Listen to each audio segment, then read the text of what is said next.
नमस्कार। राति 8 बजेको जनता समाचारमा स्वागत छ। म अनिस्मा बस्नेत। म कावेरी पौडेल। सबैभन्दा पहिले प्रमुख समाचार। एमालेको अवरोधका बीच प्रतिनिधि सभाबाट 2 अध्यादेश पारित। एमसीसी कुनै पनि हालतमा पारित गर्न नहुने सांसद सुवालको भनाइ। काठमाडौँ उपत्यकाको ट्राफिक जामले सर्वसाधारण आजित। दिन प्रतिदिन थपिँदै सवारी सडकको अवस्था भने जीर्ण बन्दै। नेपालको जमिन बाँझो राखेर भारतलाई पानी दिन नसकिने एमाले अध्यक्ष ओलीको भनाइ। कपिलवस्तुमा सिँचाइको योजना छिटै सुरु गर्नुपर्नेमा जोड। म्यानमारको सेनाले कम्तीमा 40 जनाको सामूहिक हत्या गरेको खुलासा। सेनाले गरेको नरसंहारको 64 र सरकारद्वारा साफ फुटबलको विजेता बनेको राष्ट्रिय फुटबल टिमका सदस्यलाई नगद सहित सम्मान।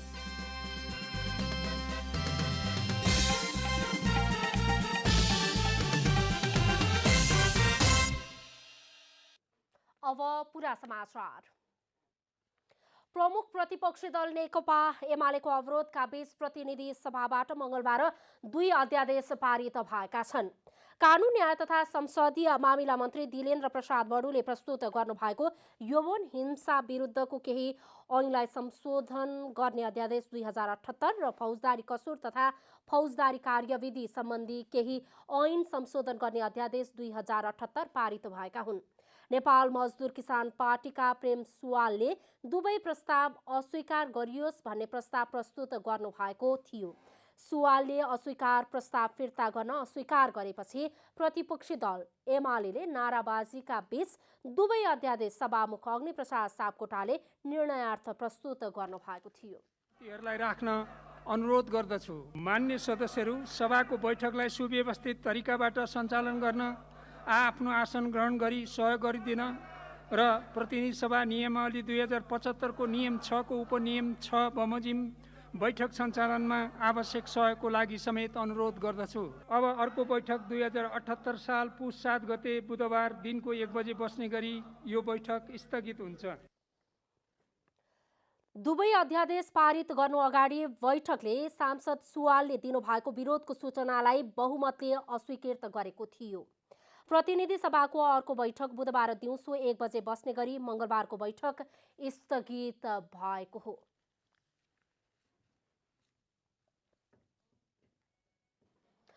नेपाल मजदुर किसान पार्टीका सांसद प्रेम सुवालले एमसीसी कुनै पनि हालतमा संसदबाट पारित हुन नहुने बताउनु भएको छ।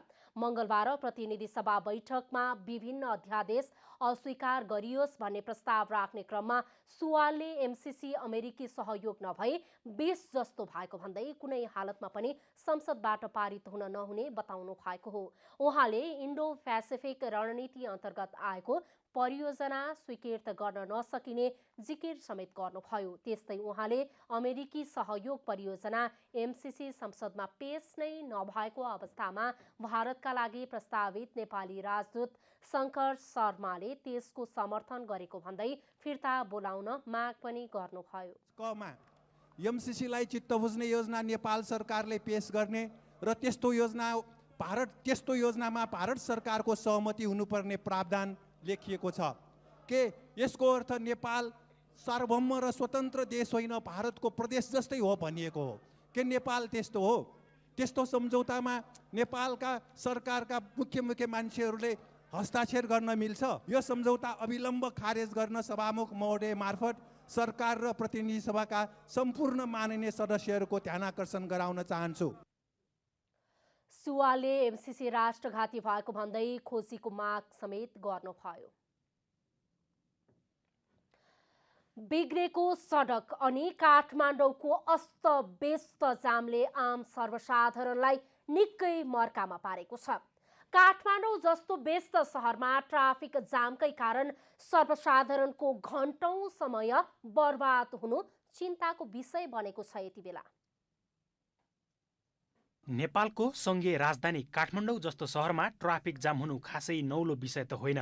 तर नागरिकको आवत जावतका लागि बनाइएका गल्लीहरूमा पनि जाम हुनु र समयमा आफ्नो गन्तव्यमा नपुग्नु दुःखको कुरा हो। काठमाडौँ उपत्यकाको एक प्रमुख चुनौती भनेको नै अव्यवस्थित यातायात प्रणाली हो। कहीँ कतै जानु परे सवारीको अत्याधिक चापले समयमा तोकिएको स्थानमा पुग्न नसक्नु, धुवाँ र धुलो जस्ता वातावरणीय प्रदूषणले नागरिकलाई असर पार्नु चिन्ताको विषय बनेको छ। बढ्दो सवारी चापका कारण राजधानीका अधिकांश स्थानमा लामो समय ट्राफिक जाम पर्छ। विगत केही समय यतादेखि अत्याधिक रूपमा बढेको जामले न त गाडीभित्रका चालक सहज रूपमा पुग्छन् न त नागरिकहरू नै। ट्राफिक जाम पर्छ, हामी 2 टिप 3 टिप गर्ने सडकमा 1 टिप पनि गाह्रो हुन्छ।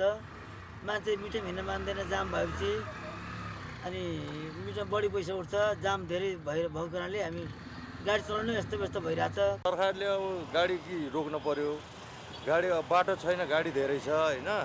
गल्ली गल्लीमा अब यस्तो यो के अरे मेलम्चीले बाटो खनेर फेरि ध्वस्त भएको, बाइक साइकललाई नि हिँड्न अप्ठ्यारो, सर्वसाधारणलाई नि हिँड्न अप्ठ्यारो छ धुलो धुवाँले गर्दा होइन। काठमाडौँ उपत्यकामा पछिल्ला दिनमा ट्राफिक जाम दिन प्रतिदिन बढ्दो छ। काठमाडौँ शहरमा सडक सानो तर यातायातका साधनहरू भने धेरै देख्न सकिन्छ। कोरोनाको कारण केही समय बन्द भएको सडकहरूमा पनि आजभोलि यातायातको चाप देखिन थालेको छ। कार्यालय, विद्यालयका बस र नागरिकका निजी सवारी साधनले पनि सडक भरिन थालेको छ। दिनदिनै हुने गरेको आमसभा, जुलुस र आन्दोलनले गर्दा पनि जाममा पर्न बाध्य हुन्छन् नागरिकहरू। विगतमा कोभिडको कारणले गर्दाखेरि जति सवारी साधनहरू सडकमा देखिएको थिएन, अहिले सबै ठाउँ खुला भइसकेको छ। सबै क्षेत्र खुला भइसकेको छ। जस्तो स्कुलहरू, कलेजहरूदेखि लिएर विभिन्न प्राइभेट सङ्घ संस्थाहरू पनि खोलेका कारणले गर्दाखेरि सबै सडकमा आउनु भएको छ। यो पनि एउटा कारण हो। यो सँगसँगै अब जस्तो सवारी वृद्धि सँगसँगै त्यही अनुसारको सडक पूर्वाधारहरू, बढ्दो सवारी साधनको चापले धेरै दुर्घटना निम्त्याइरहेको हुन्छ। त्यसैले आम नागरिकहरूलाई अनुशासनमा बसेर मात्र सवारी चलाउन र पैदल यात्रुहरूलाई विशेष ध्यान दिन ट्राफिक प्रहरी महाशाखाले अनुरोध गरेको छ। पब्लिकहरूलाई, आम पब्लिक, चाहे त्यो सडक प्रयोग गर्ने, चाहे त्यो सवारी साधन प्रयोग गर्ने, लगायत सवारी धनी जति पनि सडकमा आउनुहुन्छ उहाँहरूले आफ्नो सडक अनुशासनभित्र रहेर उहाँहरूले सडक उपयोग गर्नुपर्छ। यदि सडक अनुशासनमा नरहेर सडक सुरक्षाको मापदण्डहरू नअपनाएर उहाँले सडक प्रयोग गर्नुभयो भने दुर्घटना पनि हुन्छ। तथ्याङ्क हेर्ने हो भने 2051 सालमा एकजना ट्राफिकले जम्मा 150 सवारी साधन हेर्नु पर्थ्यो भने 2078 सालसम्म आइपुग्दा 17 लाख सवारी साधनहरू छन्, जसमध्ये एकजना ट्राफिकले 1300 सम्म सवारी साधनहरू हेर्नुपर्छ। क्यामेरामा शैलेन्द्र गोविन्द अमात्यका साथ यशोदा चौलागाईको रिपोर्ट। न्याय सेवा आयोगको बैठक बुधबार बस्ने भएको छ। लोकसेवाले लिएको परीक्षाको नतिजा प्रकाशित गरी जिल्ला न्यायाधीशमा नियुक्त गर्नका लागि प्रधान न्यायाधीश शोलेन्द्र शमशेर जबराले बैठक बुधबारका लागि डाक्नु भएको आयोगका सहसचिव मानबहादुर कार्कीले बताउनुभयो। जिल्ला न्यायाधीशहरूको नियुक्तिका लागि लोकसेवा आयोगले परीक्षा लिएर न्याय सेवा आयोगलाई सिफारिस गर्ने व्यवस्था गरेको छ। प्रधान न्यायाधीश जबरा अध्यक्ष रहेको न्याय सेवा आयोगमा कानुन, न्याय तथा संसदीय मामिला मन्त्री दिलेन्द्र प्रसाद बडु, सर्वोच्च अदालतका वरिष्ठ न्यायाधीश दीपक कुमार कार्की, लोकसेवा आयोगका अध्यक्ष माधव प्रसाद रेग्मी र महान्यायाधिवक्ता खम्ब बहादुर खाती सदस्य हुनुहुन्छ। लोकसेवा आयोगले 18 जना जिल्ला न्यायाधीशका लागि सञ्चालन गरेको परीक्षाको नतिजा तयार पारेको र सो नतिजा प्रकाशन गरी नियुक्ति प्रक्रिया अगाडि बढाउनका लागि आयोगको बैठक डाकिएको हो। नेकपा एमालेका अध्यक्ष केपी शर्मा ओलीले ठूला विकास निर्माणका कामहरू गरेर एमालेले नेपाललाई समृद्धिको बाटोमा अघि बढाएको दावी गर्नुभएको छ। नेकपा एमाले कपिलवस्तुको आयोजनामा जिल्लाको कृष्णनगर नगरपालिकाको बहादुरगञ्जमा आयोजित जनसभालाई सम्बोधन गर्दै अध्यक्ष ओलीले एमालेसँग देश बनाउने नीति रहेको र अरूसँग नरहेको भन्दै एमाले नेतृत्वको सरकारले नेपाललाई समृद्धिको बाटोमा अघि बढाएको दावी गर्नुभयो। उहाँले सरकार भनेको नाक कानमा लगाउने गहना नभएको भन्दै जनताको समस्या हेर्ने, जनतालाई शान्ति र सुव्यवस्था दिने, जनतालाई समस्या परेका बखत समाधान गर्ने विषयमा सरकार देखिनुपर्ने धारणा राख्नुभयो। ओलीले आगामी निर्वाचनमा नेपाली जनताले अत्याधिक मतसहित नेकपा एमालेलाई सरकारको जिम्मेवारी सुम्पनेमा आफू ढुक्क रहेको पनि बताउनुभयो। नेपालीका छोराछोरी, हाम्रा छोराछोरी, हाम्रा बालबालिका खाते हुन सक्दैनन्। ती बालबालिका हुन्, तिनीहरूको उचित ढङ्गले बाँच्न पाउने, शिक्षा पाउने अधिकार छ भनेर सरकारले व्यवस्था गरेको छ। नेकपा एमालेको सरकार छ। ज्येष्ठ नागरिकहरूलाई 1 लाखसम्मको स्वास्थ्य बिमा गर्न नेकपा एमालेको सरकार चाहियो, तपाईँहरूलाई सम्झनाइ छ। कार्यक्रममा अध्यक्ष ओलीले जसपा नेता मङ्गल प्रसाद गुप्तालाई एमाले प्रवेश गराउनु भएको थियो। लामो सङ्घर्षबाट प्राप्त व्यवस्थाबाट जनता सन्तुष्ट बन्न सकेका छैनन्। वर्तमान अवस्थाको असन्तुष्टिमा जनआवाजहरू गुन्जिन थालेका छन्। समय सापेक्ष व्यवस्था परिवर्तन गर्न जनताले नेताहरूलाई साथ दिए पनि जीवन पद्धतिमा परिवर्तन ल्याउन कुनै पनि व्यवस्था आफैमा कतिको भागीदार हो भन्नेमा जनताले पुनर्विचार गर्न थालेका छन्। कहिलेकाहीँ देख्नु भएन सी जिनपिङ विचारधारालाई पनि अगाडि बढाउने भनेर एमालेको ओलीजीले प्रचण्डजीले पनि होइन अस्ति गरेको। सी जिनपिङ विचारधारा के वान पार्टी डिक्टेटरसिपको उसको विचारधारा यहाँ प्रचार गर्ने अरे त्यस्तो पनि हुन्छ र भने। अब अहिलेको अर्थमन्त्री जनार्दन शर्माले प्रचण्ड पदलाई छोडेर गल्ती गरिएछ भनेको छ। त्यस्तो भन्ने हो? प्रचण्ड पद भने के माओवाद भनेको त्यस्तो उही पुरानी कुरा। अनि बहुदलीय व्यवस्थामा आएर चाहिँ तपाईँ सबै गर्ने अभ्यास गर्न पर्ने अनि त्यो ह्याङओभर पुरानो चाहिँ उतै छ। डेमोक्रेसीको सबभन्दा ठुलो उपलब्धि नै त्यही हो नि, सोभरेन्टी अफ द पिपुल। जनतै सार्वभौम छन्, हामी नै हौँ सबै पनि। गर्न अब यहाँ पार्टीहरूका नेताहरूले चाहिँ जनमुखी भएनन् भन्ने मात्रै एउटा कुरा हो, गुनासो हो। पार्टीभित्रको समस्या जनताको सार्वभौम सत्तामाथि खन्याउँदा त्यसले व्यवस्थालाई नै धरापमा पार्ने गरेको शीर्ष नेताहरूको भनाइ छ। मलाई पार्टीभित्र काम गर्नै दिइएन, त्यसकारण मैले प्रतिनिधि सभा विघटन गरेको हो भनेर भन्नुभयो। यो त सबैले बुझ्ने कुरा हो। पार्टीभित्रको विवाद समाधान गर्ने पार्टीको विधान हुन्छ। पार्टीभित्र आफू अल्पमतमा परेको कारणले जनताको सार्वभौम संस्थालाई विघटन गर्ने भनेको योभन्दा निर्लज्ज, योभन्दा निरङ्कुश, योभन्दा घातक कुराहरू के हुन सक्छ? नेताहरूले आफूले चाहेको राजनीतिक पद्धति प्राप्त गरिसक्दा पनि संस्थागत गर्न शासकीय शक्तिको प्रयोग गर्न सकेका छैनन्। पार्टीभित्रको समीकरण मिलाउनमा नै सबैजसो नेताहरूको समय खर्च हुने गरेको छ। सदनमा कसरी त्यो बहुमत बनाउन हामी सक्षम हुन्छौँ भन्ने कुराको गणितीय हिसाब गर्नुहुन्छ।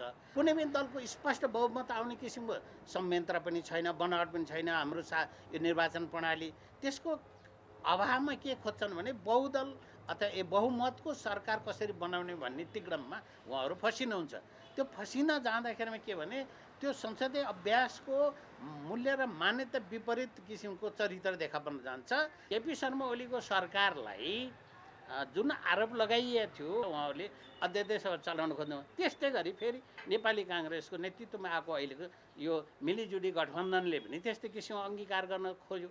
सङ्घर्षबाट प्राप्त पद्धतिप्रति नेताहरूले कम अपनत्व महसुस गरिरहेका हुन् कि भन्ने जनताले आशंका गरेका छन्। उहाँहरूले के बुझ्नु पर्थेन, पहिला आफ्नो दल कुन शासन प्रणालीमा अभ्यस्त हुने हो, त्यो जुन शासन प्रणालीको मूल्य र मान्यता के हुन् त्यसअनुसार अगाडि लैजानुपर्ने र त्यो व्यवस्था मात्रै व्यवस्था त माध्यम हो। हामी प्रत्यक्ष निर्वाचित राष्ट्राध्यक्ष बनाउने अथवा प्रत्यक्ष निर्वाचित प्रधानमन्त्री कार्यकारी प्रधानमन्त्री बनाउने भन्ने कुराहरू त गर्नुहुन्छ, तर त्यो पनि छामछुमको कुरा हो।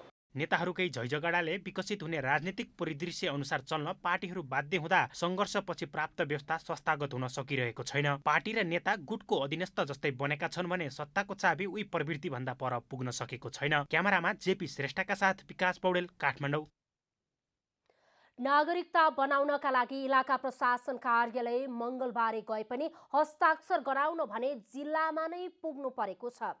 इलामका प्रशासन कार्यालय मङ्गलबारेमा नागरिकतामा हस्ताक्षर गर्ने कर्मचारी नहुँदा नागरिकता बनाएर हस्ताक्षर गराउन जिल्ला पुग्नुपर्ने बाध्यता रहेको सेवाग्राहीहरूले गुनासो गरेका छन्। नागरिकता बनाउन आउने व्यक्ति नागरिकता बने पनि हस्ताक्षर गर्ने कर्मचारी नहुँदा समस्यामा परेका छन्। नागरिकता बनाउन सबै कागजात पूरा गरी नागरिकता बने पनि हस्ताक्षर गर्ने कर्मचारी नहुँदा त्यसै फर्किनु परेको छ। इलामको इलाका प्रशासन कार्यालय मङ्गलबारेमा नागरिकता बनाएर हस्ताक्षर गराउन जिल्ला प्रशासन ल्याउनु पर्दा स्थानीयले हैरानी बेहोर्नु परेको छ। जिल्लाको इभाङ, गजुरमुखी, लुम्दे, फुएतप्पा, आमचोक फाकफोक, एकतप्पा, धुसेनी मङ्गलबारे, जितपुर लगायतका ठाउँका बासिन्दाको नागरिकता बनाउन मङ्गलबारे पुग्नुपर्छ। त्यहाँ पुग्दा नागरिकता बने पनि हस्ताक्षर गराउन जिल्ला प्रशासन पुग्नुपर्ने बाध्यता रहेको छ। मङ्गलबारे इलाका त्यो प्रशासन नहुने सेवा चाहिँ बरु जिल्ला प्रशासनबाटै भयो। एकलौटी यतै अब तपाईँको हरेक वडादेखिको गाडी जिल्लामा त्यो चाहिँ सबभन्दा उत्तम हुन्थ्यो। हस्ताक्षर गराउनैका लागि जिल्ला प्रशासन धाउनुपर्ने भएपछि आवश्यक कागजात पुग्दा एकैछिनमा बन्ने नागरिकता पाउन हप्तौं बित्ने गरेको सेवाग्राहीको गुनासो छ। आवश्यक प्रक्रिया पूरा गरी इलाका प्रशासन कार्यालय मङ्गलबारेमा बनेको नागरिकतामा हस्ताक्षर गराउन कर्मचारीहरू जिल्ला प्रशासन पुग्ने गरेका छन्। यता गृह मन्त्रालयमा दरबन्दी खाली भएको हुँदा समस्या रहेको प्रशासनको भनाइ छ। अब मन्त्रालयमा पटक पटक कुरा गरेका छु, तर अहिले भइदियो के भने गृह मन्त्रालय अन्तर्गत 190 जना शाखा अध्यक्षको दरबन्दी खाली छ। लोकसेवाले अन्तर्वार्ता लिइसकेको छ, रिजल्ट निकाल्न बाँकी छ, अदालतले रोकिदिएको छ। त्यसकारणले रिजल्ट निकाल्न सकेका छैन। नागरिकता बनाएर बाहिर जाने योजना बनाएका र टाढाबाट आएका कतिपय सेवाग्राहीलाई समयमा नागरिकता नबन्दा समस्या हुने गरेको छ। इलामबाट भगीरथ भण्डारीको रिपोर्ट। सर्वोच्च अदालत प्रशासनले कानुन व्यवसायीहरूलाई सर्वोच्च परिसरमा नाराबाजी नगर्न आग्रह गरेको छ। सर्वोच्च प्रशासनले पटक पटक फोन गरेर कानुन व्यवसायीहरूलाई सर्वोच्च परिसरमा नाराबाजी नगर्न आग्रह गरेको सर्वोच्च बारका सचिव ऋषिराम शर्माले बताउनुभयो। प्रधान न्यायाधीश चोलेन्द्र शमशेर जबराको राजीनामा माग गर्दै कानुन व्यवसायी महिनौं दिनदेखि सर्वोच्चको मूल गेटमा नाराबाजी गर्दै आएका छन्। सर्वोच्च अदालतमा गोला प्रक्रियामा मुद्दाको पेशी तोकिएसँगै न्यायाधीशहरू भने नियमित काममा फर्किएका छन्। न्यायालयमा देखिएको विकृति विसङ्गतिको अन्त्यका लागि गोला प्रणाली लागू भए पनि यो नै न्यायालय सुदृढीकरणको अन्तिम उपाय नभएको कानुन व्यवसायीहरू बताउँछन्। प्रधान न्यायाधीश जबराकै कारण न्यायालयमा भ्रष्टाचार, विकृति र विसङ्गति मौलाएको भन्दै राजीनामा नआएसम्म आन्दोलन जारी राख्ने उनीहरूले बताएका छन्।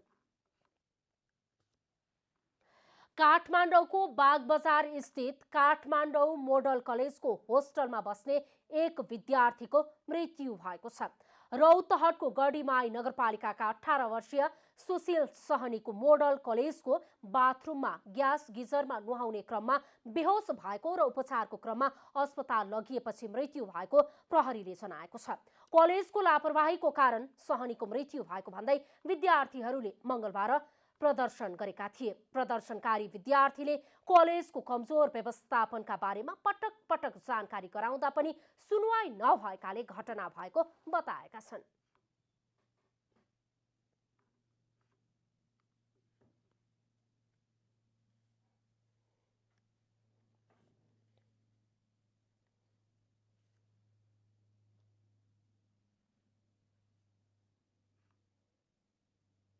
नुहाउन गयो, न भेन्टिलेसन छ राम्रो कोठामा, न गिजर पनि एकदमै पुरानो, कति वर्ष पुरानो गिजर राखेको छ हामीलाई थाहा छैन। गिजर राखेको ऊ चाहिँ सफोकेसन भएर भित्र नै मर्यो कि मान्छेले थाहा पाउँदैन, थाहा पाएन ऊ के भन्छ भनेर। यति धेरै कुराहरू सामु राख्दाखेरि कुरा रहन्छ ट्रान्सपेरेन्सीको, हुन्छ गल्ती भयो ल, तर गल्ती हामीलाई थाहा हुनु पर्यो नि त छिटो। मृतक सहनी कक्षा 12 मा अध्ययनरत थिए। घटनाको थप अनुसन्धान भइरहेको प्रहरीले जानकारी दिएको छ। 3 करोड 32 लाख लागतमा जिल्ला अस्पताल भोजपुरको नर्सिङ क्वार्टर भवनको निर्माण थालिएको छ। भवन निर्माणको हालसम्म भौतिक प्रगति 50% रहेकाले सम्झौता अवधि अगावै सक्ने लक्ष्य रहेको निर्माण कम्पनीले जानकारी दिएको छ।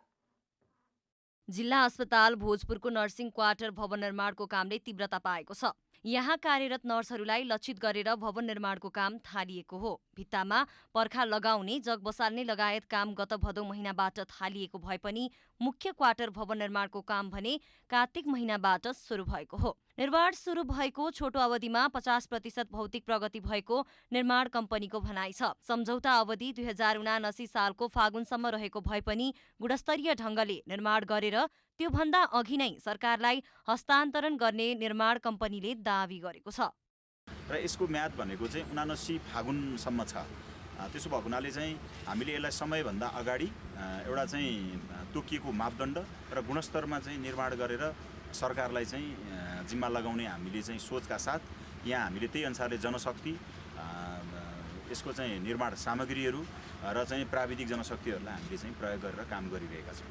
सघन शहरी तथा भवन निर्माण आयोजना धनकुटाको भ्याट सहित 3 करोड 32 लाख लागतमा ब्राइट बुल युडी बिल्डर्स जेभीले क्वार्टर भवन निर्माणको जिम्मा लिएको हो। 2 तलाको भवनमा 8 परिवारलाई बस्न मिल्ने गरी आवश्यक संरचनाहरू निर्माण हुने जनाइएको छ। भवनको कामलाई गुणस्तरीय बनाउनका लागि तोकिएको मापदण्ड अनुसारको सामग्री मात्र प्रयोग गरिएको सघन शहरी तथा भवन निर्माण आयोजना कार्यालय धनकुटाले जनाएको छ। प्रयोगमा ल्याइएका सामग्री ल्याब टेस्ट गरेर इन्जिनियरको प्रत्यक्ष निगरानीमा काम भइरहेको कार्यालयले जनाएको छ। यसको पहिलेदेखि नै हामीले सबै ल्याब टेस्टहरू हुन्छ नि सर, सबै प्री टेस्ट गराएर एग्रिगेटदेखि लिएर स्यान्डदेखि लिएर सिमेन्ट सम्पूर्ण रूपमा सबैको ल्याब टेस्ट प्री टेस्ट सबैको रिपोर्टमा आएको छौँ। त्यो रिपोर्ट चेक गरेर मात्र यहाँ हामीले काम सुरु गराएको। त्यस पश्चात पनि हामीले यहाँ पनि अहिले क्युब टेस्टहरू सबै 9वटा स्पेसिमेन लिएर एक स्याम्पल यहाँ पनि हामीले राखेको छौँ। पहाडी जिल्ला एवं आवश्यक सुविधा कम हुँदा स्वास्थ्यकर्मी तथा डाक्टरहरू कमैले मात्र यहाँ बस्न रुचाउने गरेका छन्। आवास भवन नहुँदा जिल्ला अस्पतालका नर्सहरूलाई बस्नका लागि समस्या हुँदै आएको थियो। क्वार्टर निर्माण सम्पन्न भएपछि वर्षौंदेखि बासको समस्या झेल्दै आएका यहाँका नर्सहरूको समस्या अन्त्य हुनेछ। डाक्टरहरूका लागि भने यसअघि नै आवास निर्माण भइसकेको बताइएको छ। भोजपुरबाट कविता खड्काको रिपोर्ट। नेपालमा पछिल्लो 24 घण्टामा थप 290 जनामा कोरोना संक्रमण पुष्टि भएको स्वास्थ्य तथा जनसङ्ख्या मन्त्रालयले जनाएको छ। पछिल्लो 24 घण्टामा 3 जना कोरोना संक्रमितको मृत्यु भएको छ। यो सँगै हाल देशभर कोरोनाबाट मृत्यु हुनेको संख्या 11,577 पुगेको स्वास्थ्य मन्त्रालयले जनाएको छ। मंगलबार 232 जना कोरोनाबाट संक्रमण मुक्त भएका छन् भने हाल देशभर 5,242 सक्रिय संक्रमित रहेका छन्। गत 24 घण्टामा 12,473 पीसीआर तथा 4,616 एन्टिजेन परीक्षण भएको स्वास्थ्य मन्त्रालयले जनाएको छ। कोरोना महामारीबाट थला परेका शैक्षिक क्षेत्र बिस्तारै सुधारोन्मुख हुँदै गइरहेको अवस्थामा छ। यही अवस्थालाई मध्यनजर गर्दै बाँकेको बागेश्वरी एकाडेमी विद्यालयले पनि विद्यार्थी र शिक्षकहरूको स्वास्थ्यलाई मध्यनजर गर्दै एक दिने स्वास्थ्य शिविर सञ्चालन गरेको छ। बालबालिकालाई कोभिड-19 को मनोवैज्ञानिक असरलाई चिर्न र उनीहरूलाई स्वस्थ वातावरणमा कक्षा सञ्चालन गर्नका लागि विद्यालयले एक दिने स्वास्थ्य जाँच शिविर सञ्चालन गरेको छ। बाँकेको कोहलपुरमा रहेको बागेश्वरी एकाडेमीले विद्यार्थीहरूको स्वास्थ्य अवस्था बुझेर अध्ययन गर्ने वातावरण सृजना गर्न शिविर सञ्चालन गरेको हो। विद्यार्थीहरूले पनि विद्यालयको कार्यको प्रशंसा गरेका छन्। आज हाम्रो स्कुलमा यो हेल्थ क्याम्प भएको छ, जसले गर्दा आज हाम्रो स्कुलमा हुनुभएको सबै भाइ बहिनी विद्यार्थीहरू एकदम खुसी छौँ। यस्तो कार्यक्रम भइराख्नुपर्छ। अझै पनि सरकारले विद्यार्थीलाई कोरोनाको खोप लगाउन नसक्दा कोरोनाका नयाँ भेरिएन्टले असर गर्ने हो कि भन्ने चिन्ता अभिभावक र शिक्षकहरूलाई हुने गरेको छ। सरकारले गम्भीरताका साथ यस्ता विषयलाई नलिए तापनि आफूहरूले विद्यार्थीको स्वास्थ्यलाई मध्यनजर गर्दै स्वास्थ्य शिविर सञ्चालन गरेको विद्यालयले जनाएको छ। भाइ बहिनीहरूलाई चाहिँ कोभिड-19 विरुद्धको खोप उपलब्ध हुन सकेको छैन।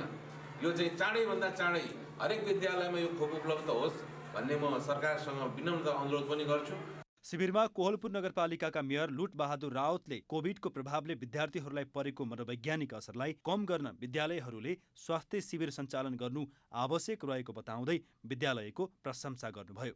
यो विद्यालयले कमसेकम आफ्नो शिक्षाको गुणस्तरको निमित्त यो नगरपालिकामा यो अग्रणी स्थानमा यसले आफ्नो स्थान कायम गर्न सकोस्। दक्ष र बजारमा प्रतिस्पर्धी जनशक्ति उत्पादनका लागि विद्यार्थीहरूको स्वास्थ्य र शैक्षिक गुणस्तरलाई मध्यनजर गर्दै अगाडि बढ्नुपर्ने बाँकेका प्रमुख जिल्ला अधिकारी सूर्य बहादुर केसीले बताउनुभयो। प्राकृतिक स्रोत र साधन मात्रै भएर त्योभन्दा महत्त्वपूर्ण भनेको जनशक्ति राम्रो हुन सक्नेले मुलुकको उन्नति गर्न सक्छ। त्यो जनशक्ति उत्पादन गर्ने भनेको शिक्षा र स्वास्थ्य हो। जहाँ क्वालिटीयुक्त शिक्षा छ, जहाँ क्वालिटीयुक्त स्वास्थ्य छ, त्यहाँको जनशक्ति सक्षम हुन्छ। त्यसले नै मुलुकको गतिविधि उन्नति प्रगतिमा महत्त्वपूर्ण योगदान पुर्याउन सक्छ। यसरी विद्यालयहरूले विद्यार्थीहरूको स्वास्थ्यमा पनि ध्यान दिँदै शैक्षिक गतिविधि अगाडि बढाएको खण्डमा महामारीको समयमा सबैको मनोबल उच्च हुने थियो। पछिल्लो समय निजी विद्यालयहरू कमाउनका लागि खोलेका हुन् भन्ने भ्रम चिर्नका लागि पनि सामाजिक उत्तरदायित्व अन्तर्गत पर्ने कामहरूमा बढी महत्त्व दिनु आवश्यक रहेको छ। बाँकेबाट रविन्द्र सिंह ठकुरीको रिपोर्ट। झापाली किसानहरू कृषि उद्यमी बनेर अधिकतम मुनाफा गर्न अग्रसर भए पनि बिचौलियाका कारण सोचे अनुरूपको आम्दानी गर्न सकिरहेका छैनन्। झापा अर्जुनधारा नगरपालिका 8 का निर्मल अधिकारीको निर्मल अधिकारी यसैका नमुना हुन्। 12 वर्ष अघि अर्जुनधाराबाट कृषि सुरु गरेका किसान अधिकारीले अहिले 20 बिघा क्षेत्रफलमा तरकारी खेती गरेको भए पनि 30% मात्र नाफा आर्जन गर्न सकेका छन्। धेरैलाई रोजगार दिँदै तरकारी खेती गरिएको छ, तर बिचौलियाका कारण आफू पीडित भएको मामा भान्जा कृषि फर्म तथा अनुसन्धान केन्द्र प्रणालीका सञ्चालक निर्मल अधिकारीको गुनासो छ।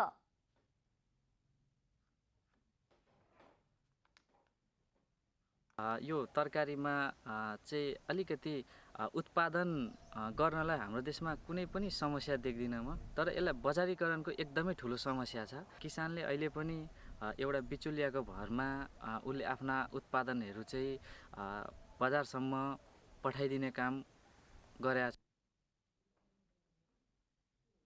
भद्रपुर 10 कलवलगुडीमा 20 बिघा जग्गा भाडामा लिएर तरकारी फर्ममा अहिले फर्सी, लौका, साग, तोरी लगायतका तरकारी लटरम्म फलेको देख्न सकिन्छ।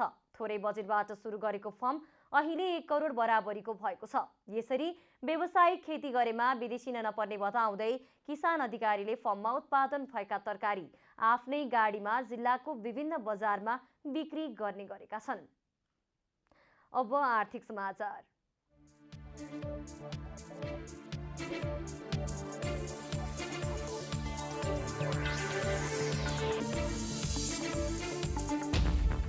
नेपाल वायु सेवा निगमले 5 वर्षमा 32वटा जहाज खरिद गर्ने योजना सार्वजनिक गरेको छ।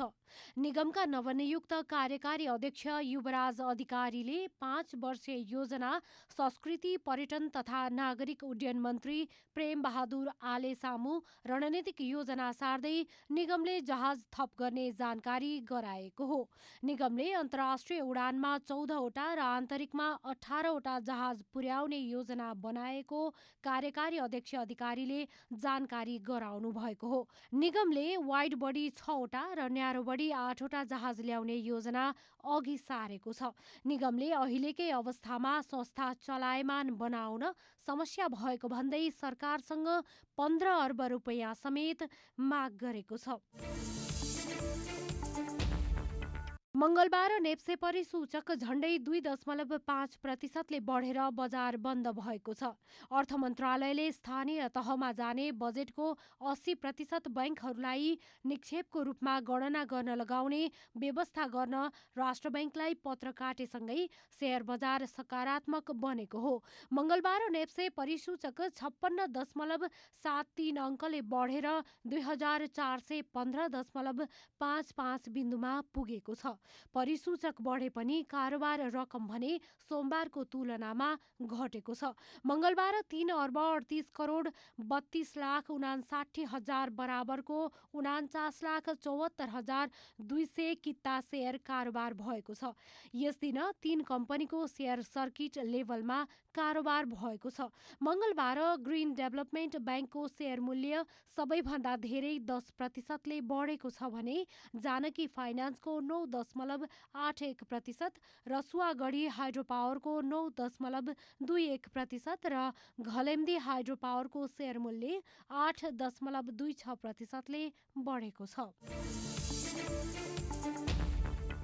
चालू आर्थिक वर्षको 5 महिना अर्थात् मङ्सिरमा कालीमाटी फलफूल तथा तरकारी बजारमा 5.5 लाख किलो भन्दा बढी माछा आयात भएको छ। कालीमाटी फलफूल तथा तरकारी बजार विकास समितिले उपलब्ध गराएको तथ्याङ्क अनुसार 1 महिनाको अवधिमा तरकारी बजारमा 5,51,101 केजी माछा आयात भएको हो, जुन अघिल्लो महिना अर्थात् कार्तिकको तुलनामा 84,059 केजीले बढी हो। गत महिना तरकारी बजारमा 4,67,042 केजी माछा आयात भएको थियो। समितिका अनुसार मङ्सिरमा आयात भएको माछा मध्ये सबैभन्दा बढी माछा भारतबाट आयात भएको छ।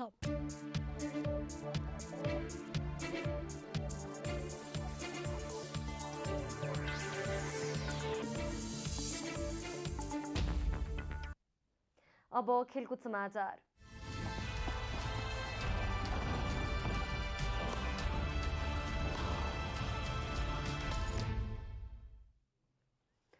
सरकारले साफ फुटबलको उपविजेता बनेको राष्ट्रिय फुटबल टिमका सदस्यलाई नगदसहित सम्मान गरेको छ। प्रधानमन्त्रीको सरकारी निवास बालुवाटारमा प्रधानमन्त्री शेरबहादुर देउवाले साफको उपविजेता राष्ट्रिय फुटबल टिमका खेलाडीलाई जनही 5 लाख नगदसहित सम्मान गर्नुभएको हो। सम्मान कार्यक्रममा बोल्दै प्रधानमन्त्री देउवाले खेलाडीले राष्ट्रको पहिचानका निम्ति निस्वार्थ सहयोग गरेको भन्दै प्रशंसा गर्नुभयो। खेलाडीहरूले निस्वार्थ रूपमा राष्ट्रको सम्मानका लागि संस्थापक गरेको प्रयासबाट हामी आज यो खुसी सँगसँगै गर्न पाएका छौँ। यसका लागि म सम्बन्धित शिक्षक खेलाडी पदाधिकारी तथा फुटबल प्रेमी सम्पूर्ण दाजुभाइ दिदीबहिनीहरूको हार्दिक बधाई ज्ञापन गर्न चाहन्छु। सरकारले साफमा ऐतिहासिक नतिजा निकाल्न सफल राष्ट्रिय फुटबल टिमका खेलाडीलाई जनही 5 लाख रुपैयाँ पुरस्कार दिने घोषणा गरेको थियो। पूर्व घोषणा अनुसार सरकारले खेलाडीलाई 5 लाख, 3 जना प्रशिक्षकलाई जनही 3 लाख र अफिसियललाई प्रमाणपत्र सहित सम्मान गरेको हो। मालदिप्समा आयोजना भएको साफ च्याम्पियनसिप फुटबलमा नेपाल पहिलो पटक फाइनलमा प्रवेश गरेको थियो। उपाधि भिडन्तमा नेपाली टिम भारतसँग पराजित भएको थियो। अब मौसम समाचार।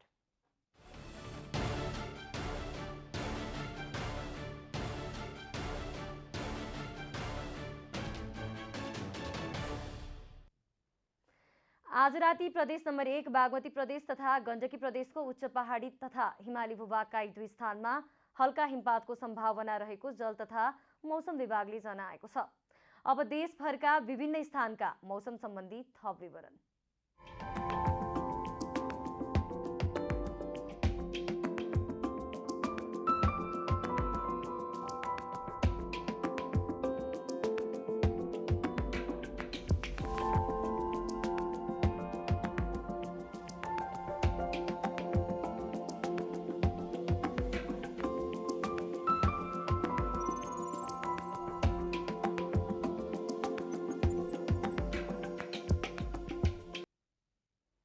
अन्त्यमा आजको डायरी।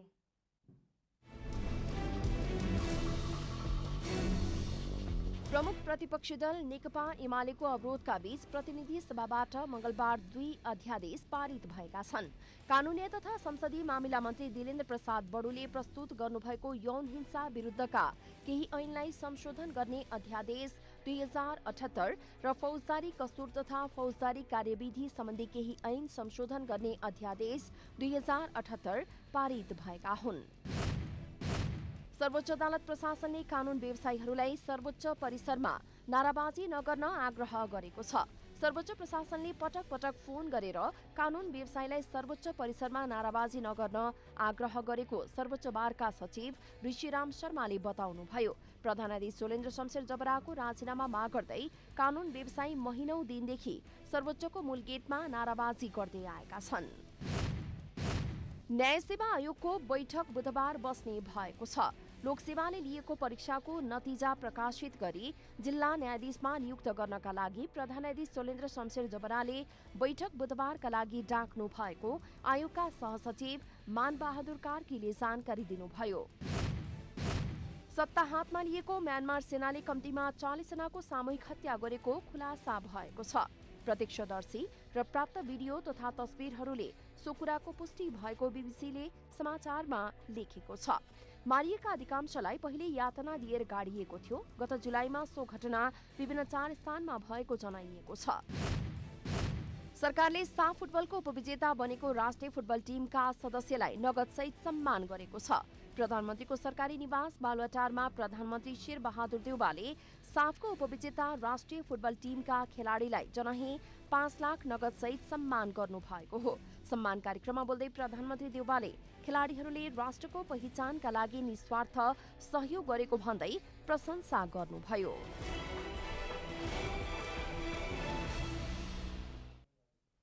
जनता समाचार अहिलेलाई यति नै। जनताद्वारा जनताका लागि प्रसारित जनता टेलिभिजन हेर्दै गर्नुहोला। नमस्कार।